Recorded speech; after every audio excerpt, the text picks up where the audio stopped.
자, 오늘은 에스겔서 43장 이어서 보시겠습니다. 네, 하나님께서 에스겔을 통해서 에, 오랜 세월을 지금 저희들과 함께 하시죠. 또 에스겔이 환상 중에 하나님을 수도 없이 만나는데 여러분들도 그렇게 수도 없이 만나는 그 에스겔의 그 모습이 되어지기를 하나님께 기도하는 것이 올 수 있습니다. 우리 스스로가 교만하거나 또는 우리 스스로가 이 세상과 사랑하여 무엇을 쫓는지도 모르는 마치 술에 취해 비틀거리는 사람처럼 되지 않았으면 해요.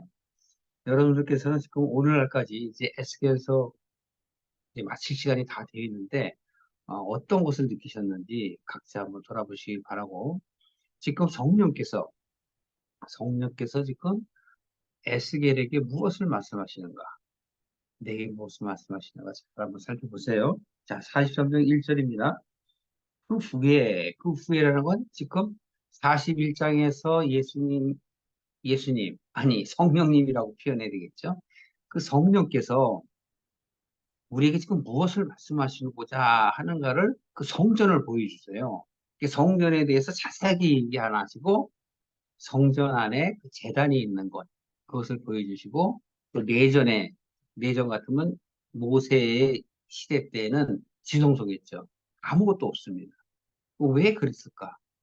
바로 우리가 이 에스겔의 역사적 사건을 봤을 때 이미 이스라엘의 멸망 이후거든요. 예수님이 오실 때가 다 된 거예요. 그래서 지금 제단만 보여주시는 거예요. 그 힌트라고. 왜 제단만 있을까? 지성소의 법궤는 어디 갔을까? 이거 지금 환상 중에 하나님께서 우리에게 보여주시는 거잖아요. 이제는 제단만이 필요하다는 거예요. 제단.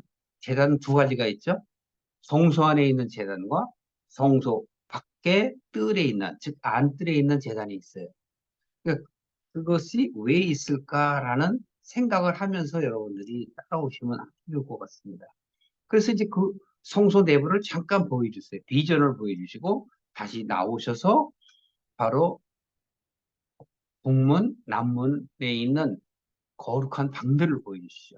그 제사장들이 어떻게 해야 하는가를 알려주십니다. 근데 거기서도 자세하게 얘기하지 않으시고 잠깐 보여주시는 거예요.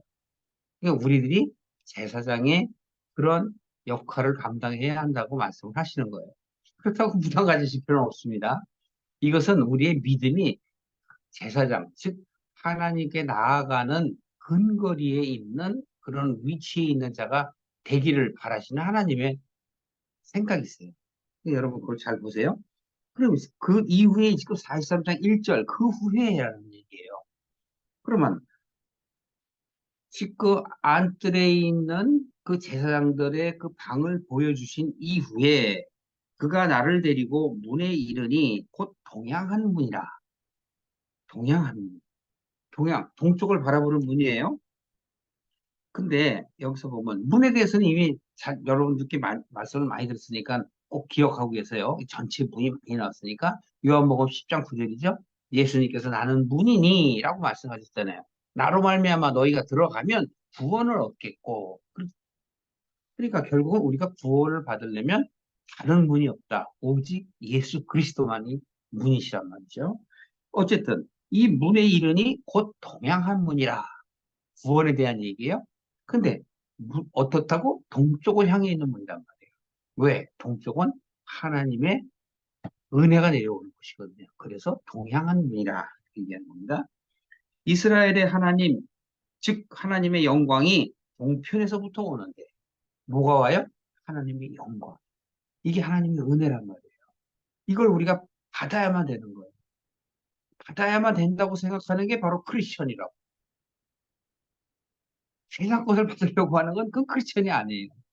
하나님의 은혜, 하나님의 영광이 내게 오기를 고대하는 자, 갈급하는 자.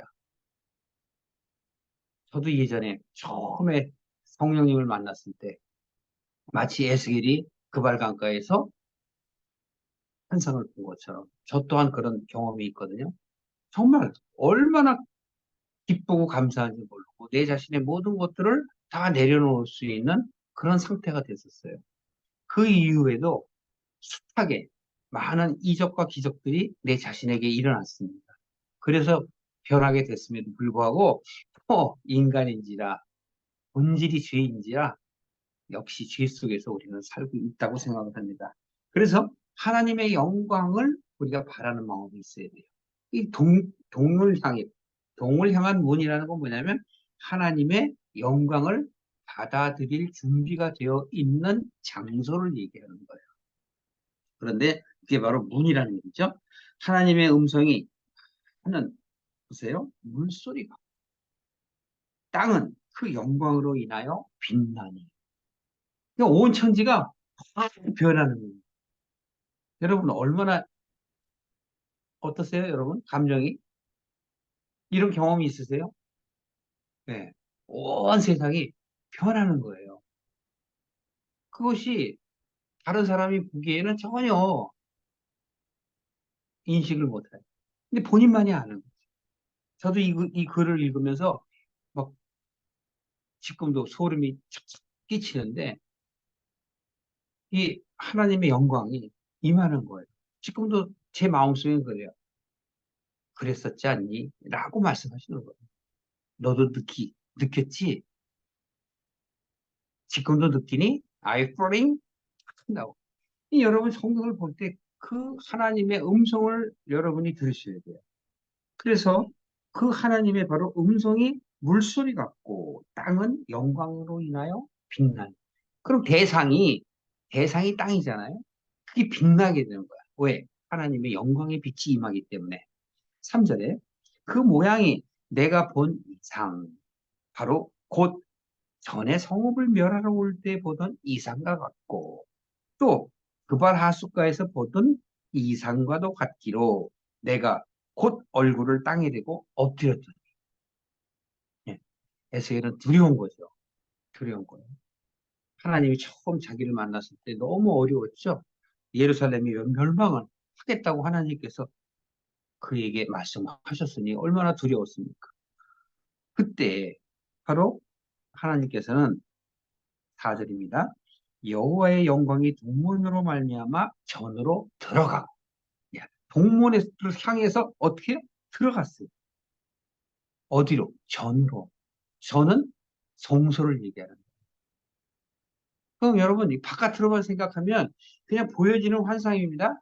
그러니까 성전으로 동문으로 통해서 성전으로 들어가요. 그냥 이렇게만 얘기하면 소용이 없는 거야.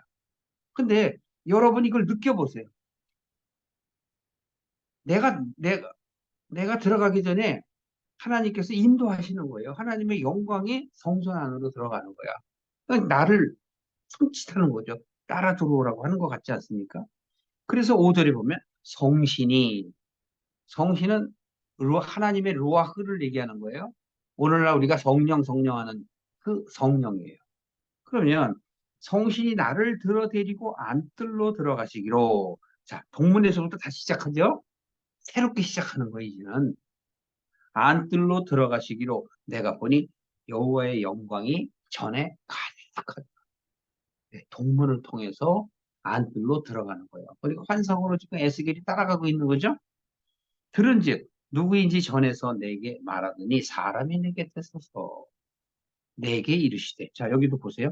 전해서 내게 말하는데 하나님께서 어느 정도로 이 에스겔에게 가깝게 하시느냐면 앞에서 말한 것 같은데 어느새 내 옆에 와서 사람이 어떤 형체가 있는 내가 알아들을 수 있는 말로 말하는 거예요. 내 곁에 서서 뭐라고 그러세요? 인자야, 이는 내 보좌의 처소요, 내 발을 두는 처소, 내가 이스라엘 족속 가운데 영원히 거할 것이라.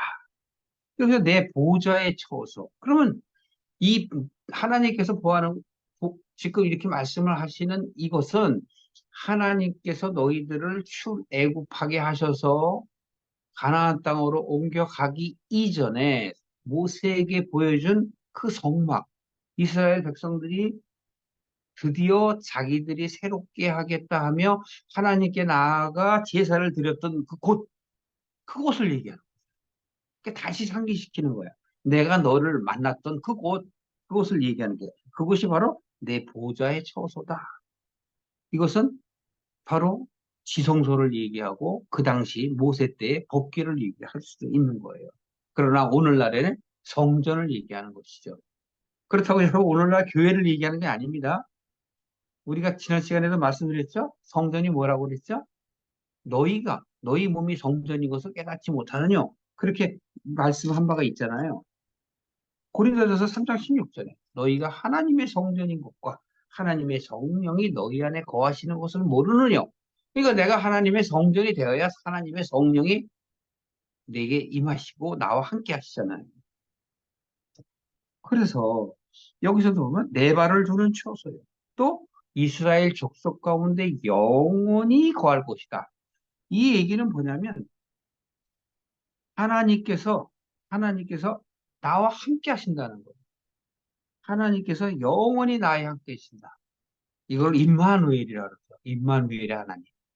하나님이 모세 때 약속을 하셨어요. 그 이전에 아브라함 때도 약속을 하셨어요. 나는 너의 하나님이 되고 너희는 나의 백성이 되리라. 그러니까 여기서 지금 얘기하는 영원히 거할 곳이라고 말씀하시는 것. 근데 어디에 거하신다고요? 이스라엘의 족속. 그 이스라엘 족속이 여러분과 저라니까요. 그러니까 저와 함께 하시겠다. 임마누엘 하시겠다라는 거예요. 그래서 보십시오. 곧 그들과 그 왕들이 음란히 행하고 그 죽은 왕들의 시체로 다시는 내 거룩한 이름을 더럽히지 아니라 하리라. 북이스라엘 남유다가 다 멸망을 했잖아요. 그 멸망은 우리가 볼 때 안타까운 거죠. 그러나 영적으로 볼 때는 감사한 일이에요. 옛 것이 무너져야 새 것으로 바뀐단 말이에요. 그러니까 옛날에 죽은 나의 영혼이 이제 새롭게 하나님의 그 루아흐로 다시 살아나는 걸 얘기하는 거예요. 또 한 번 말씀드립니다, 여러분. 요한복음 6장 39절인가 보면 있죠? 예수님께서는 뭐예요? 바로 하나님께서 너희들을 마지막에 다시 살리신다. 그러니까 마지막이 돼야 다시 살아요. 여러분은 맨날 시작이야. 그러니까 하나님의 말씀이 안 들어오는 거예요. 자꾸 세상 것들만 자꾸 느껴지고 관심 있고 보암직하고 먹음직하고. 그러니까 남들이 막 예를 들어서 어? 교회 안에서 어떤 절기, 성탄절, 부활절 뭐 이런 걸 얘기하면 그냥 겉모습만 보고 축제야. 추수감사절 뭐 이런 것. 그것이 의미하는 그 뜻을 생각을 해야 돼요.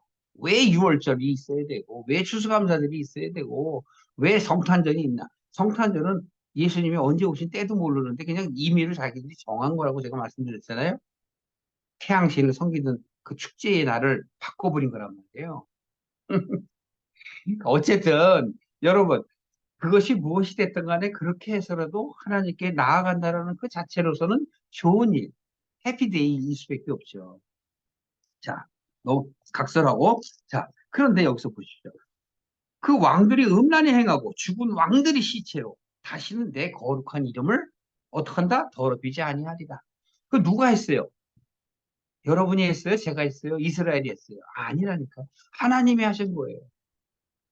근데 이들이 그 당한 상황에서는 하나님 어떻게 나를 이렇게 망하게 하실 수 있어요? 라고 얘기한다는 거예요. 그리고 여기서 지금 그 근데 이게 다시 새로운 시작임을 깨달아야 되는데 그걸 못 깨달아. 그래서 지금 에스겔을 통해서 보여주시는 거예요. 본문을 통해서 안뜰로 들어가고 다시 지성소를 보여주는 거예요. 그렇게 보여주시면서 제단 하나만 보여주시고 그리고 하나님의 영광이 그 땅을 빛나게 하시는 거예요. 내가 땅이라니까. 그러니까 나를 빛나게 하시는 거예요. 나를 청소하시는 거예요. 나를 깨끗게 하시는 거예요. 나를 거룩하게 하시는 거라고. 그걸 감사해야 한다. 아마도 에스겔 전체에서 가장 영광의 요 시간이 아닌가라고 보여집니다.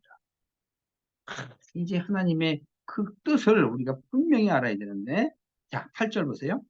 그들이 그 문지방을 내 문지방 곁에 두고, 그 문설주를 내 문설주 곁에 두고, 그들과 나 사이에 겨우 한 담이 막히게 하였고, 겨우 한 담. 너희들이 네 소견대로 생각하고 살아가는 그 인생의 스토리가 결국은 뭐예요? 하나님과의 담을 만든 거예요.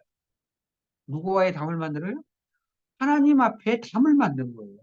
그래서 그 문지방, 내 문지방, 그 문설주, 내 문설주. 그러니까 네가 생각하는 그 문지방과 문설주와 내 문지방과 내 문설주가 다르다는 거잖아요. 하나가 돼야 하는데. 출애굽할 때 하나님께서 왜 문설주에 양의 피를 묻히라고 그랬어요? 넘어가시기 위해서, 해를 주지 않기 위해서, 즉 구원하시기 위해서. 그런데 이들은 자기 것에만 관심이 있는 거예요. 그래서 겨우 한남이라는 거예요. 너희 생각이 마치 도둑이, 이리가, 사자가 그냥 훌쩍 뛰어넘을 수 있는 그 담을 얘기하는 거예요. 한담이 막히게 했다. 그러면 결국은 뭐예요? 이사야서 59장에 보면 여러분 이사야서 59장 한번 보세요. 59장 2절에 보시면 오직 너희 죄악이 너희와 너희 하나님의 사이를 두었고 뭐가? 죄악이. 죄악이 뭐예요? 하나님의 뜻을 모르는 것. 하나님을 모르는 게 죄악이라니까. 자기 생각, 자기 문설주, 자기 문지방. 하나님의 문지방이 아니고 하나님의 문설주가 아니니까. 심각한 얘기예요, 이게. 근데 그냥 넘어가. 그 죄악이 너희와 너희 하나님의 사이를 내었다. 너희 죄가 그 얼굴을 가리워서 너희를 듣지 않으시게 합니다. 무슨 얘기예요? 내가 하나님의 소리를 안 들으려고 내가 담을 세웠고 내가 막았다니까. 하나님의 말씀을 안 들어요.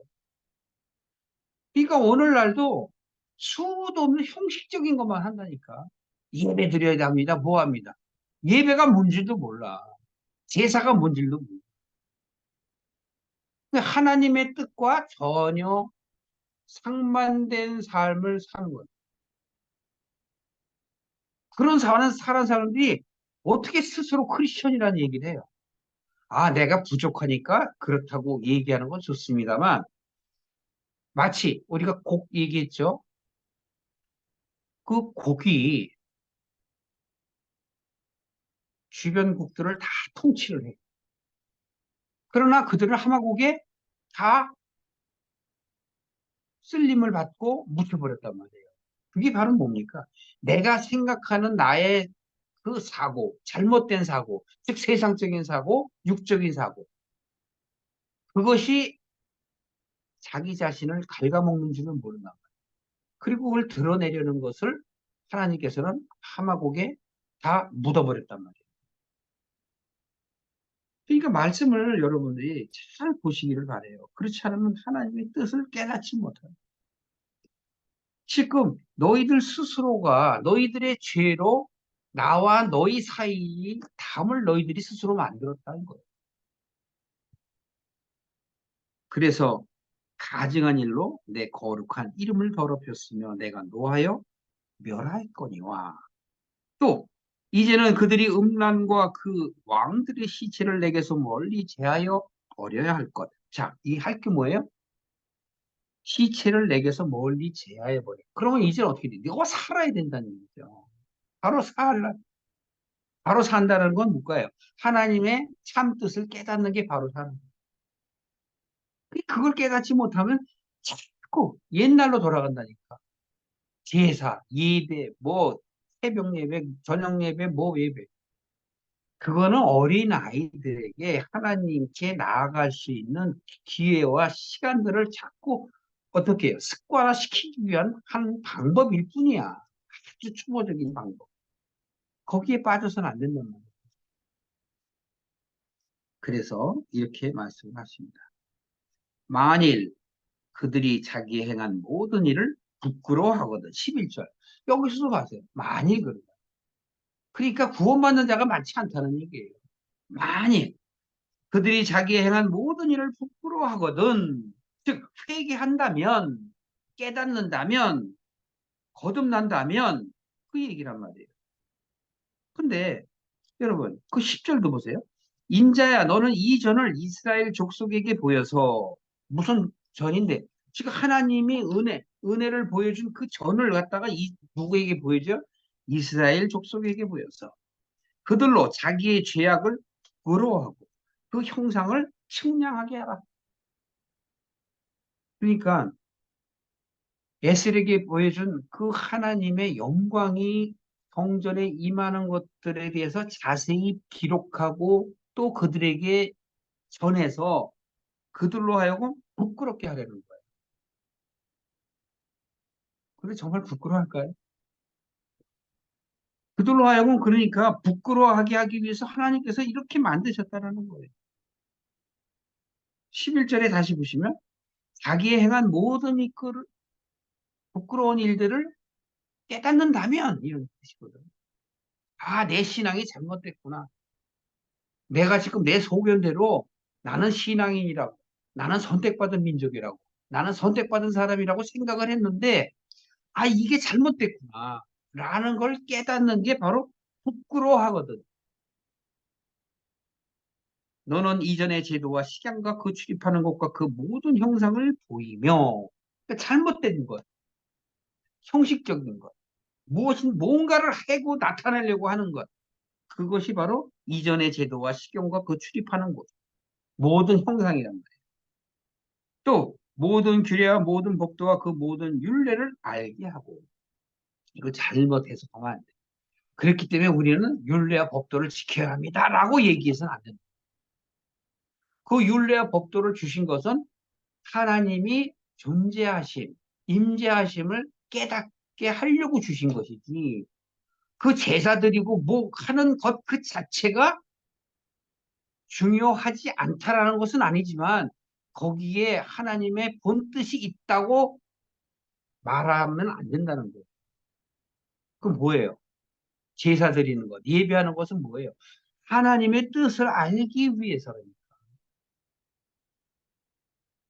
그러니까 자꾸 겉으로 그냥 뭔가 그냥 어떤 신유 사역이 일어나거나 뭐 어떤 환상이나 뭐 이거 일어나서 거기에 빠져서는 안 된다는 얘기. 또 육적으로 무언가를 자꾸 뭘 만들어야 되고 해야만 된다고 어떤 강박관념을 가져서는 안 된다는 얘기. 수도 없이 제가 말씀드립니다. 진리가 너희를 자유케 하리라. 하나님의 뜻을 알면 자유해지는 거예요. 내가 현재 못하는 것, 그거 여러분 안타까워할 거 없어요. 여러분이 안타까워하실 필요 없다니까. 하나님이 하신다니까. 자기의 잣대, 자기의 중고의 틀로서 자꾸 남을 비판하지 말라고 제가 지난 시간에도 말씀을 드렸잖아요. 너나 다르라. 너나 다르라. 남 탓할 거 하나도 없습니다. 그래서 이렇게 얘기하시는 거예요. 모든 법도와 그 모든 율례를 알게 하고 목전에 그것을 써서 그들로 그 모든 법도와 모든 율례를 지켜 행하라 라고 하신 것은 다른 건 없어요. 성령 충만하라는 거예요. 근데 이걸 잘못 해석을 하니까 또 예전의 방식대로 그대로. 오늘날도 그래요. 미래도 앞으로도 그럴 거야. 모이기를 패하지 말라 그래. 아니 모여서 우리가 막 예배 드리고 해야 되는데 왜 못 모이게 해요? 라고 이야기하는 것은 겉모습, 겉의 율례와 법도만 따르는 거야. 여러분, 우리가 모일 수 없는 환경이라면 여러분 자신이 성전이잖아요. 여러분 자신이 하나님과 하나가 돼야 되잖아요. 그러니까 여러분이 기도하고 여러분이 성경 안에서 하나님의 뜻을 깨닫고 하나님과 어떻게 교제를 하셔야죠. 자꾸 이 사회의 환경에 대해서 탓을 해서는 안 돼요. 사회의 환경과 사회의 여러 가지 요건들은 스쳐 지나가는 것일 뿐이에요. 너무 여러분들이 잘못 생각하지 마시고 여기선 지금 뭐예요? 성령 충만해서 아까도 그랬잖아요. 자기를 측량하라는 거예요. 제도와 식양과 그 출입하는 것 그런 걸 모두 보여주고 측량하게 하라 그러잖아요. 자기의 죄악을 부끄러워하고 10절 말미에요. 그 형상을 측량하라. 그 형상을 측량하는 게 뭐예요? 자기 자신의 집, 나란 말이에요. 네. 나를 측량하라고. 나의 영과 혼과 육이 지금 어떤 상태인가? 왜 측량하라고 그래요? 거듭나시기 하기 위해서. 그게 부활이라고. 부활절은 거듭나는 거예요. 예수님께서 부활하셨으니까 너무나 좋다. 이게 아니야. 내가 거듭나라고 하는 얘기. 예수님은 하나의 모델로서 보여주시는 거라니까. 육의 부활이 아니에요. 영과 혼의 부활이지. 내 생각이 바뀌는 거예요. 가치관이 바뀌어야 돼요. 옛사람과 옛 언약에서 새 사람과 새 언약으로 바뀌는 거예요. 하나님의 진정한 뜻을 깨닫는 것. 그게 중요한 거예요. 이제 13절 이하는 제단에 대해서 얘기하는 건데, 자, 보십시오. 13절에 제단은 촉수는 이러하니라. 제단 밑받침의 고가 일척이요. 그 사면 가장자리 광이 일척이요. 그리고 여기서 지금 1척, 2척, 3척 이러한 것이 중요한 게 아니라 이게 지금 3단계로 만들어 놓은 제단을 얘기하는 건데 이 제단은 밖의 제단, 즉 안뜰의 제단을 얘기하는 거예요.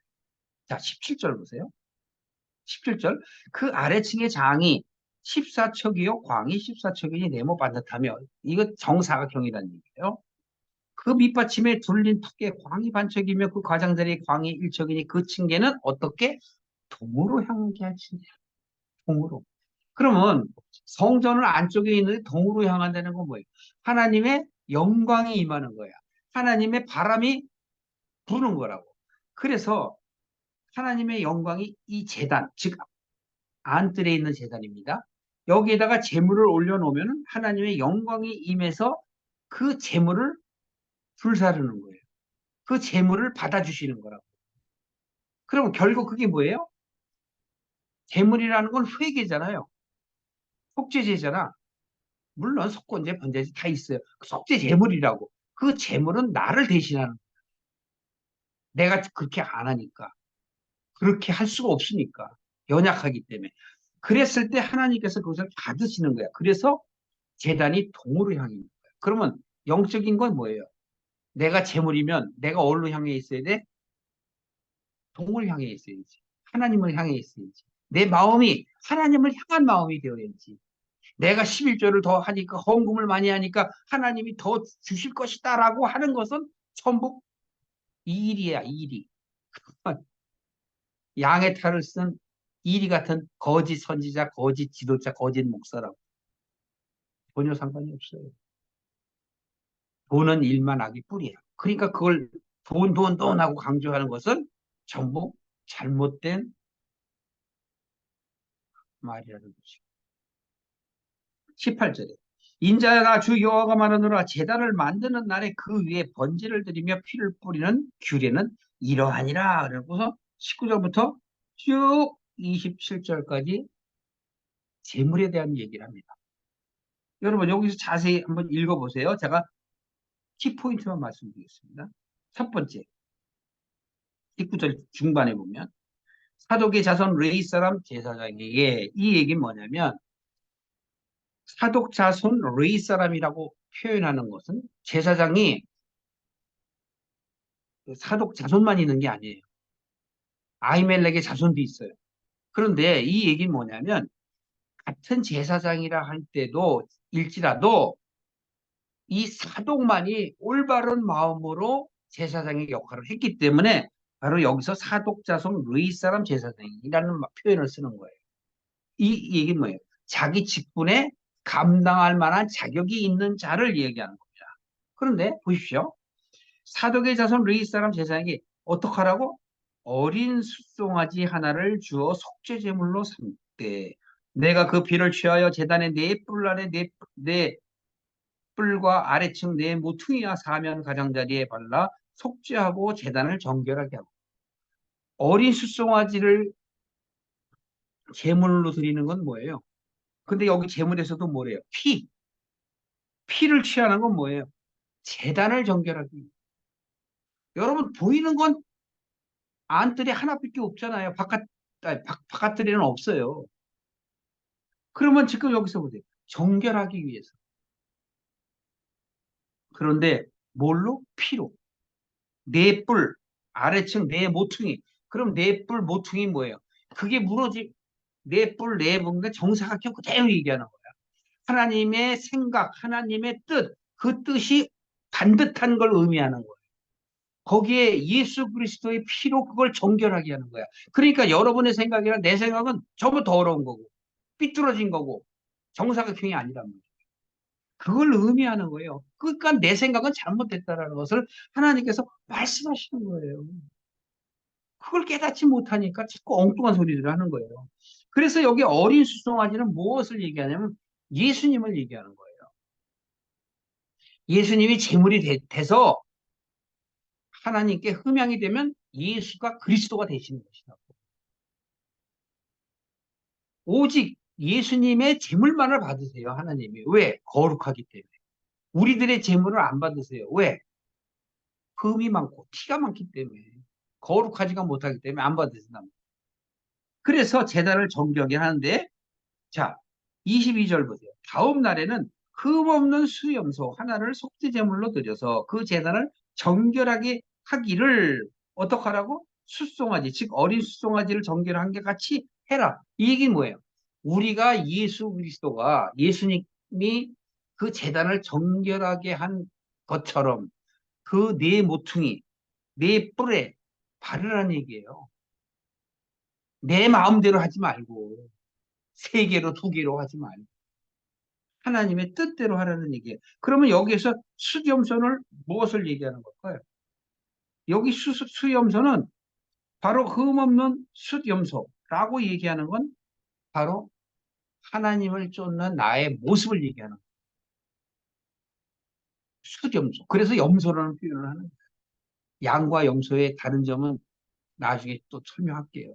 염소는 자기 소견대로 사는 걸 얘기하는 거예요. 뿔 달린 거. 형태는 양같이 생겼지만 순종하지 않냐고 자기 고집대로 사는 거. 그걸 수렴서라고 그래. 그래서 수렴서 하나를 속죄제물로 삼고 제단을 정결하게 하는 것을 예수님이 그 했던 것처럼 그렇게 하라는 얘기예요. 그 다음에 24절에 보면 또 제사장은 그 위에 제물 위에 소금을 쳐서 나 여호와께 번제로 드릴 것이며 여기서도 보십시오. 소금을 치라. 제사장 보고 소금을 치라고. 왜 그래요? 왜? 상하지 않게, 깨끗하게, 정결하게. 소금의 의미를 치는 거예요, 그게. 그러니까 하나님이 거룩하니 너희도 거룩하라는 얘기예요. 내가 하나님께 제사를 드린다면 거룩한 제물을 드려야 돼. 흠없는 것이 되어야지 흠이 있는 것들을 드리면 안 받으신다. 물론 구약의 얘기예요. 신약에 와서 오늘의 은혜 시대에 와서는 바로 뭐예요? 내 마음, 내가 지금 세상을 쫓으면서 나를 갖다가 하나님께 드린다? 안 받으신다니까. 참된 11조, 마태복음 23장 23절이 있는 얘기잖아요. 너의 마음을 드려라. 그것이 바로 신령과 진정으로 예배를 드리는 거란 말이에요. 내가 지금 세상 속에 세상의 가치로 가득 차 있으면서 겉으로 뭘 합니다. 하나님 받아주세요. 안 받아주세요. 자기의 의의를 드러내기 위해서 하는 건데 하나님 받으세요. 안 받으신다니까. 너희들은 내 마당에 뜰만 밟느니라. 왜 마당에 뜰만 밟아? 믿음이 있는 척 하는 걸 보시는 거예요. 그리고 착각하는 사람들. 마치 그렇게 하는 게 내가 신앙이 좋은 것으로 오버하는 사람들. 전혀 아닌데. 하나님께서 안타까워서 하시는 말씀이란 말이에요. 그래서 25절, 26절을 보냐면 너희는 어떻게 하라고? 7일 동안 매일 염소 하나를 갖추어 속죄제물로 삼고 또 어린 숫송아지 하나와 때 가운데서 숫양 하나를 흠없는 것으로 갖출 것이며 또 이와 같이 7일 동안 제단을 위하여 속죄제를 드려 정결케 하며 봉헌할 것이야. 이 7일 동안이라는 건 뭐예요? 7일 동안. 마태복음 16장 24절 얘기예요. 자기를 부인하라는 얘기예요. 자기 십자가를 지라는 얘기라고. 이 7일 동안 하나님의 뜻을 온전히 알게 되어서 내가 예수 그리스도를 닮아가는 거라고. 그래야만 받아요. 그러니까 어떻게 하라고? 매일 염소. 그런데 어떻게? 어린 수송아지 하나와 그 가운데 있는 순양 하나. 그러면 이게 뭐예요? 예수님과 내가 하나가 된 것. 이것을 영적으로 얘기하면 뭐냐면 하나님의 뜻을 아는 것. 은혜 시대에 뭐예요? 성경의 말씀을 깨닫는 거예요. 왜 성경 얘기를 해요? 성경이 하나님의 뜻이 담겨 있잖아. 성경의 말씀을 깨닫는 것. 그 말씀, 요한복음 1장 1절이잖아요. 그 말씀이 바로 하나님이시고, 바로 예수 그리스도시라고. 그걸 깨닫는 게 바로 뭐예요? 내가 제단을 하나님께 드리는 거예요. 흠이 없는 걸 드리는 거고, 바로 깨끗하게 하는 건 뭐냐면 깨닫는 거라고. 깨닫지 못하고 그냥 아무리 성경 통독해봐야 소용없어요. 그냥 지식, 학문적으로는 뭐 알 수 있겠지만, 전혀 하나님과는 상관이 없는 자기 자신들의 소견대로 살아가는 거라고. 그래서 27절에 이 모든 날이 다 맞춰지면, 즉 온전하게 되고 너희가 새 사람이 되었다면, 새 생각을 갖는다면 제 8일에와 그 다음에는 제사장 제단 위에 너희 번제 감사제를 드릴 것이다. 비로소 바뀌면 이제는 뭐예요? 번제와 감사. 감사하는 마음이 생각하는 거예요. 지난 시간에도 말씀드렸죠. 너의 하나님께서 너의 온 영과 혼과 육을 새롭게 하신다고 그랬잖아요. 내가 변하게 됩니다. 그러면 그 변하게 됨에 대해서 어떻게 된 거예요? 감사하네.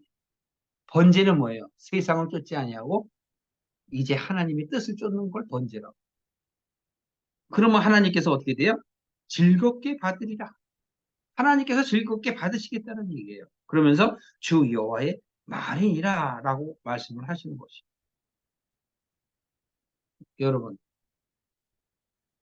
하나님께서 지금 43장을 통해서 어떻게 은혜를 주셨어요?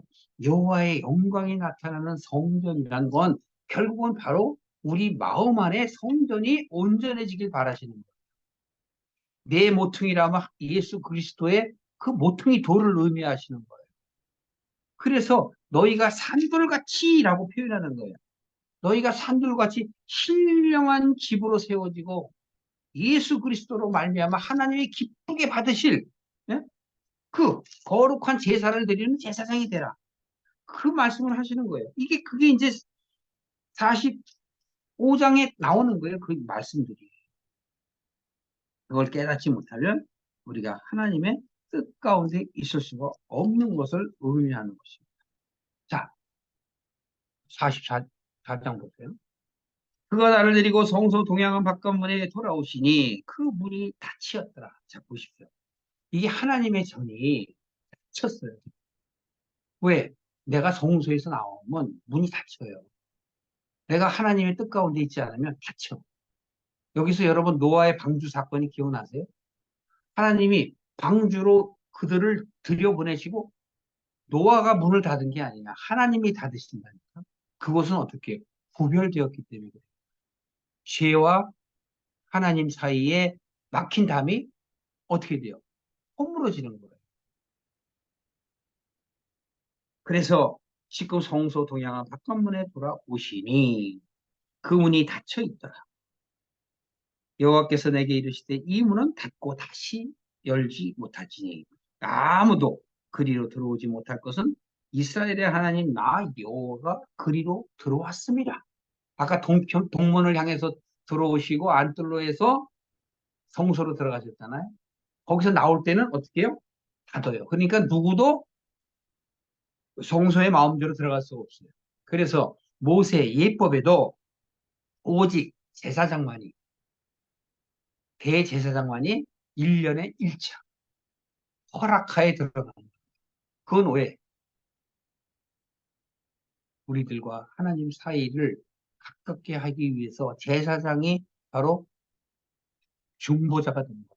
그래서 오늘날에 예수 그리스도만이 대제사장이 그런 표현을 쓰는 것입니다. 우리가 왕 같은 제사장이 되는 것만 좋아하실 게 아니라 오직 예수 그리스도가 나를 위하여 중보자의 역할을 하신 것에 대해서 감사하는 마음이 생겨야 되겠죠. 2절 보세요. 그래서 이스라엘의 하나님 여호와가 그리로 들어왔습니다. 그러므로 닫아둘지니라 라고 말씀하십니다. 자, 근데 4절 이하에 보시면 그가 또 나를 데리고 북문을 통하여 전 앞에 이르시기로. 어디? 북문. 북문은 어떤 데죠? 제사장이 북문 옆에 방에, 남문 옆에 방에 거룩한 곳을 두시죠. 그리고 사람들은 동문으로 들어오는 게 아니라 북문이나 남문으로 들어와요. 일반 성도들은. 그런데 보십시오. 5절에 보면 여호와께서 내게 이르시되 인자야 너는 전심으로 주목하라. 여기서 중요한 거예요. 전심으로 온 마음을 다하여 내가 너희에게 말하는 바 여호와의 전에 모든 규례와 모든 율례를 귀로 듣고 전심으로 주목하고 귀로 듣고 뭐예요? 보고 듣고 전의 입구와 성소의 출구를 전심으로 주의하고 출구 입구 전심을 다해서 그냥 지나치잖아요. 근데 왜 전심을 다해? 왜 전심을 다해? 그래야 볼 수 있고 들을 수 있기 때문에 그래요. 너희는 귀가 있고 눈이 있을 때 보지도 못하고 듣지도 못하니라. 이사야서에 나옵니다.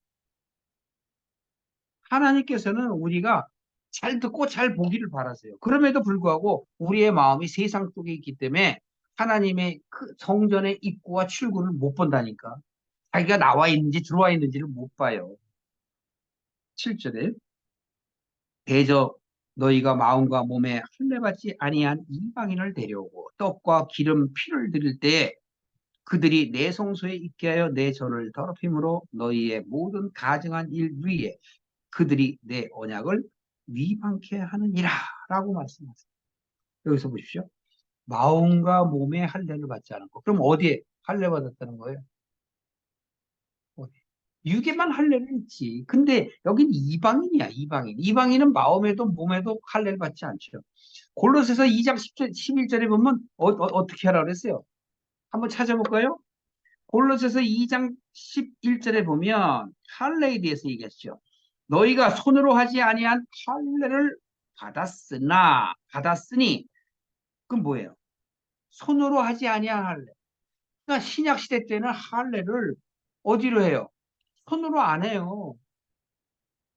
그건 바깥 얘기야. 손으로 안 한 할례는 뭐예요? 바로 육적 몸을 벗는 것이요. 그것이 바로 그리스도의 할례입니다. 그러니까 너희는 육적 할례가 아니고 뭘 받아야? 그리스도의 할례를 받아. 그리스도의 할례를 받는 게 뭐예요? 하나님의 진정한 뜻을 깨닫는 것. 그러면 구약 때의 옛 조상 아브라함 때 이후서부터 나왔던 그 할례는 뭐예요? 구별됨을 얘기하는 거예요. 그게 자기 부인의 예표란 말이에요. 그럼 어디다 했어요?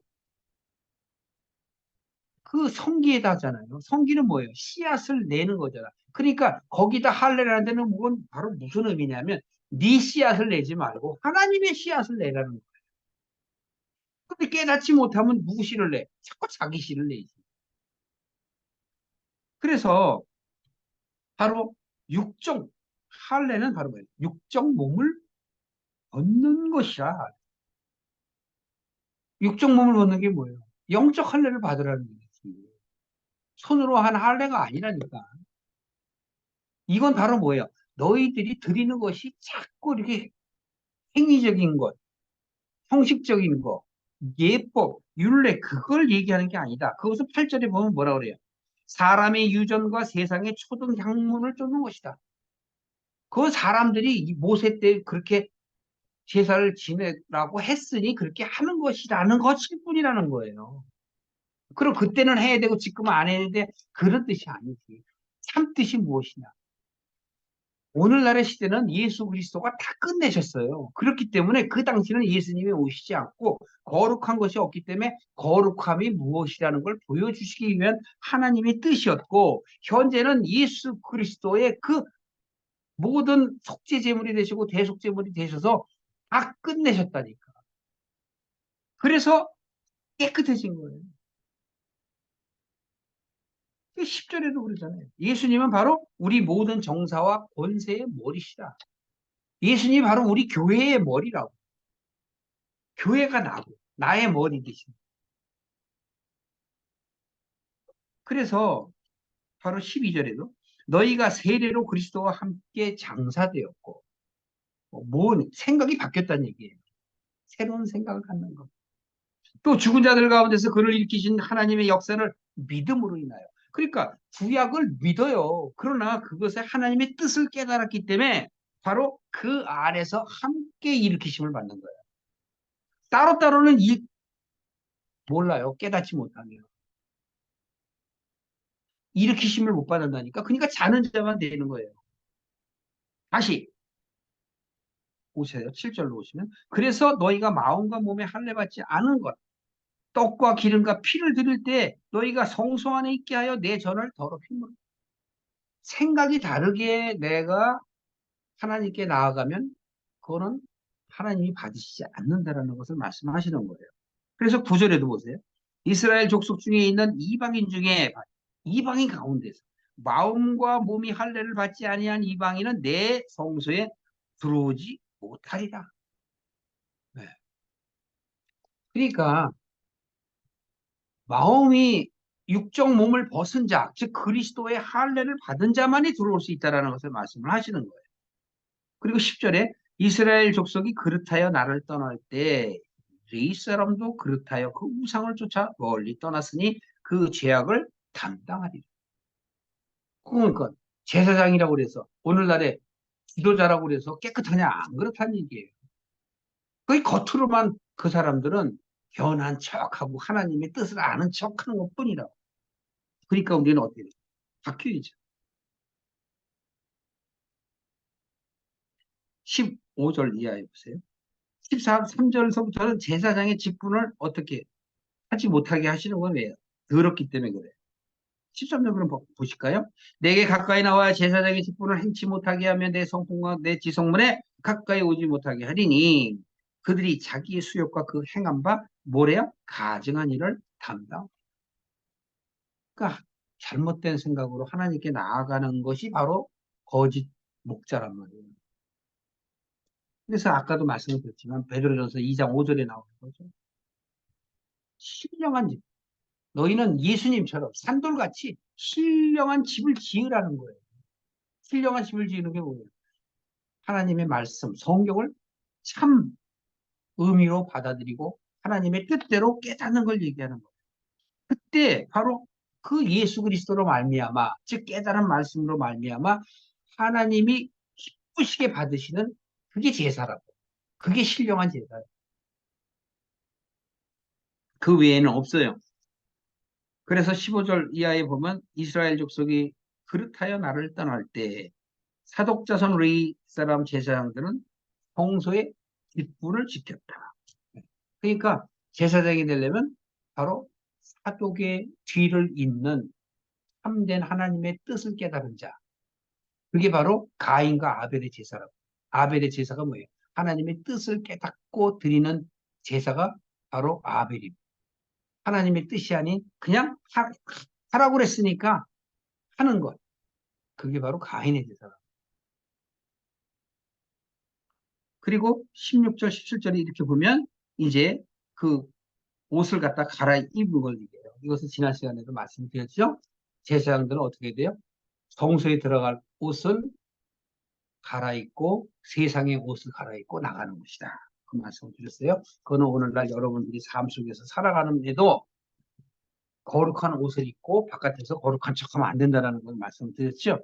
자, 19절 보세요. 그들이 바깥들 제사장을 얘기하는 거예요. 바깥들 백성에게 나갈 때에는 수종드는 옷을 벗어 거룩한 방에다 두고 다른 옷을 입을지니 이는 그 옷으로 백성을 거룩하게 할까 함이니라. 그러면 거룩하게 다른 백성을 거룩하게 하는 게 죄예요? 아니라니까. 잘못된 것을 계속 합리화시키기 때문에 그래요. 그러니까 제사장들은 구별된 마음을 가져야 해요. 거룩한 게 뭐예요? 깨닫는 말씀이에요. 깨닫는 말씀을 통해서 깨닫지 못한 사람들에게 전해야 하는 것이 그게 거룩함이란 말이죠. 23절 보세요.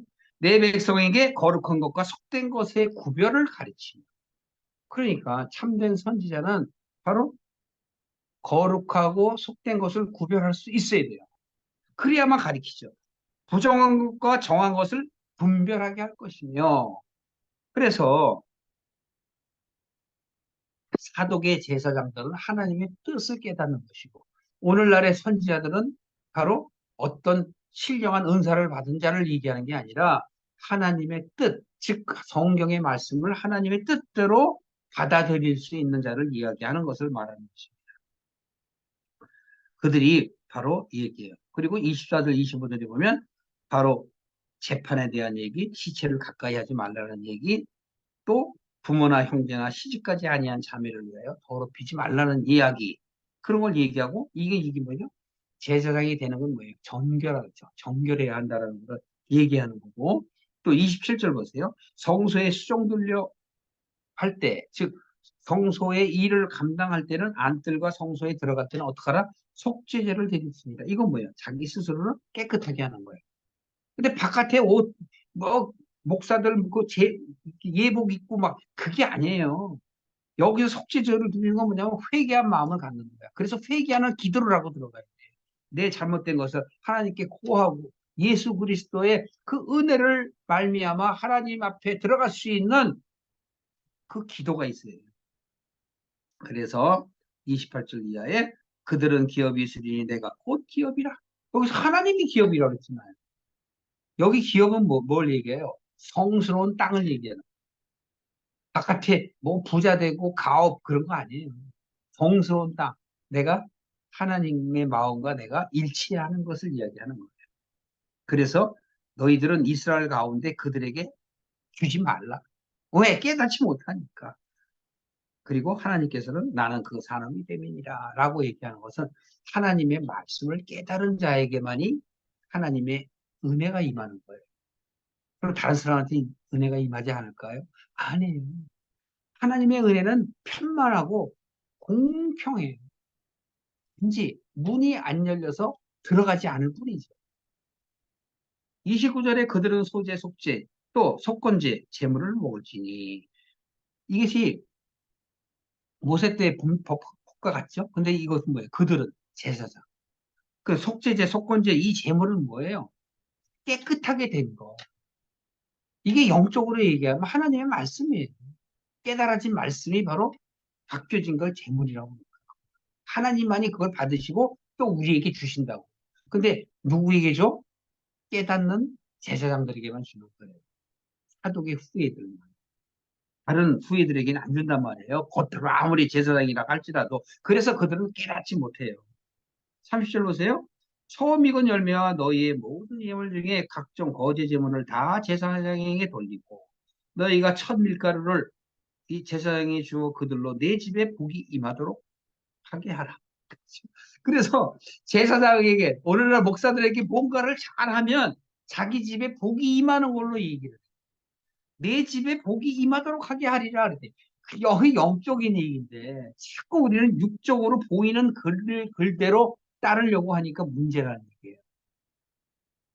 하나님의 뜻을 도무지 알려고도 하지 않냐고 자신의 복만, 세상 복만 누리려고 하는 자들이 바로 이렇게 한단 말이에요. 이 얘기는 뭐예요? 제사장들에게 주어한 제사장들이 바로 하나님의 이 세상 근심 걱정이 없이 오직 하나님의 말씀에 매진하여 하나님의 뜻, 그 뜻을, 참 뜻을 백성들에게 전할 수 있도록 하는 자는 복이 있느니라 라고 얘기하는 거라고. 무릇 새나 육축에 스스로 죽은 것이나 찢긴 것은 다 제사장이 먹지 못할 거라. 여기 보세요. 새나 육체에 스스로 죽은 것. 또 찢어진 것은 제사장이 어떻게 해요? 못 먹어요. 왜? 하나님께서 아브라함에게 말씀하시죠. 너는 모든 네가 드릴 번제나 속죄제로 드릴 그 제물을 쪼개라. 그런데 새는 안 쪼개잖아요. 그래서 여기서 새가 나오는 거예요. 새가 뭐예요? 자신의 생각. 자기의 놓치지 못하는 정과 욕심, 자기의 애착, 정이란 말이죠. 이런 것들이 끊어지지 못해요. 그러니까 예수님께서 바로 그 모든 속죄제 제물에 대해서 깨끗하게 하신 거예요. 지금 구약 때 이런 말씀은 뭐냐면 너희가 참된 제사장의 지위에 오르라. 그건 바깥의 얘기가 아니에요. 영적 얘기지. 그리고 영적인 하나님의 말씀을 깨닫는 자들은 바로 이렇게 찢어진 것이나 스스로 죽은 것. 이건 세상적인 가치관을 얘기하는 거예요. 이런 걸 먹지 말라는 거예요. 그럼 어떻게 돼요? 구별된 것. 그 구별된 것을 먹어야 담이 없어지고 하나님과 나 사이에 죄가 사이를 내지 않는다는 것을 말씀하는 것입니다. 여러분들은 오늘 하나님의 말씀 가운데서 43장, 44장을 보시면서 어떻게 생각하십니까?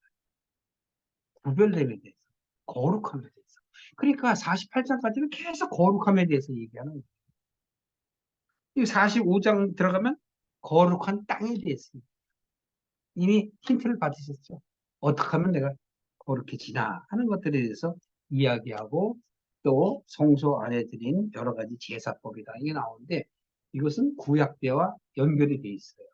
이 다음 시간에는 아마도 에스겔을 종교할 걸로 보여집니다. 기도하시겠습니다.